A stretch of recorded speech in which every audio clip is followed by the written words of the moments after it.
Bueno, supongamos ahora que ustedes quieren calcular el 28% de un valor.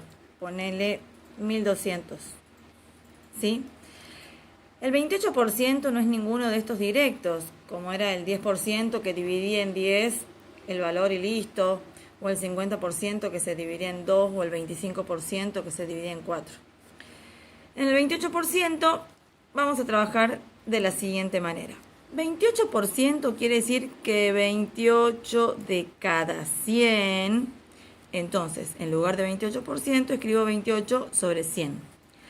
La palabra de en matemática es el signo por. Y luego sigue el número 1200. Como esto se transforma en una multiplicación, lo primero que me fijo es si puedo simplificar. Fíjense, yo podría simplificar el 28 con el 100, porque los dos son múltiplos de 2, múltiplos de 4. Pero es mucho más sencillo, acá el 1200 y el 100, porque ambos se pueden dividir en 100.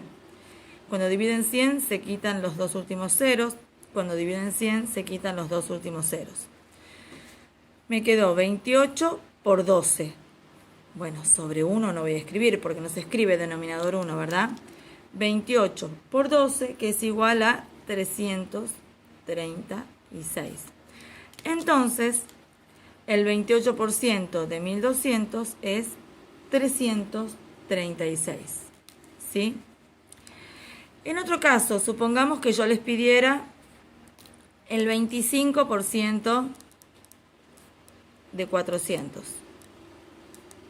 Bien, el 25%, yo podría escribir 25 de cada 100, 25 sobre 100 y por 400, ¿sí? Pero el 25% es uno de los porcentajes que se hacen directamente. Para calcular el 25% de un valor, lo único que tengo que hacer es a ese valor dividirlo en 4, ¿sí? Entonces, ¿qué voy a hacer? Si a mí me piden el 25% de 400, bueno, directamente a 400 lo divido en 4. El resultado es 100. Listo, el 25% de 400 es 100. Supongamos que ustedes no se acuerdan que se podía dividir en 4 para el 25% y se acuerdan de esta forma, que si me dicen 25% es 25 sobre 100. La palabra de era el signo por y luego el número 400. Igual les va a dar el mismo resultado, fíjense. Voy a simplificar. Al 400 lo divido en 100 quitando 2 ceros. Al 100 también lo divido en 100 quitando 2 ceros. Y me quedó 25 por 4, que es 100. Y el denominador 0 que no se escribe. Así que, de una forma o de otra forma, el resultado es el mismo, ¿sí? Veamos otro porcentaje. Supongamos que yo les pido que calculen el 35% de 180. Bien, aquí también tienen dos maneras para resolver.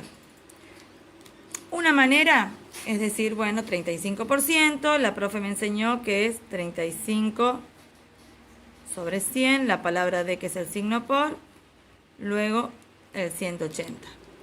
Simplifico, voy a poder dividir en 10 ahora porque no tengo dos ceros. Divido en 10, quito un 0, divido en 10, quito un 0, ¿sí? Y después el 35 y al 10 los puedo dividir en 5, ¿verdad? Divido en 5, me da 7. Voy a acercar un poquito más. Divido en 5, me da 2.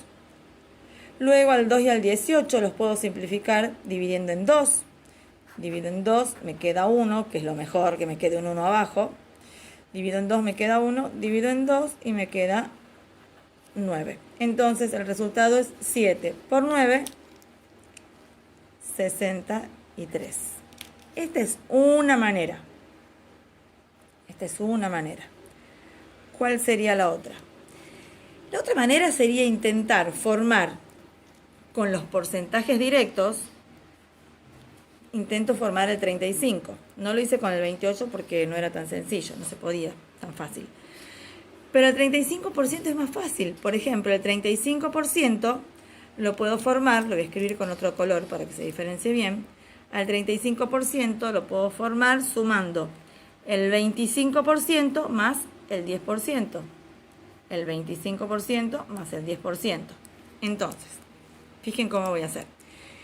Si yo quiero calcular el 35% de 180, puedo calcular el 25% de 180 más el 10% de 180.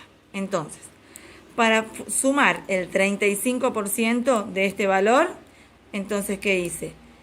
Calculé el 25% de ese valor más el 10% de ese valor. Fíjense que el 25 más el 10 totalizan el 35% que me están pidiendo. Bueno, y procedo a resolver. Dijimos que calcular el 25% de un valor era exactamente lo mismo que dividir en 4. Entonces, bueno, 180 lo divido en 4. Después tengo que calcular el 10%. Para calcular el 10% habíamos dicho que había que dividir en 10. Bueno, entonces a 180 lo divido en 10. 180 dividido en 4 me da 45. 180 dividido en 10 me da 18. Y si sumo 45 más 18 me da 63. Exactamente iguales los resultados con cualquiera de los métodos que utilice, perdón.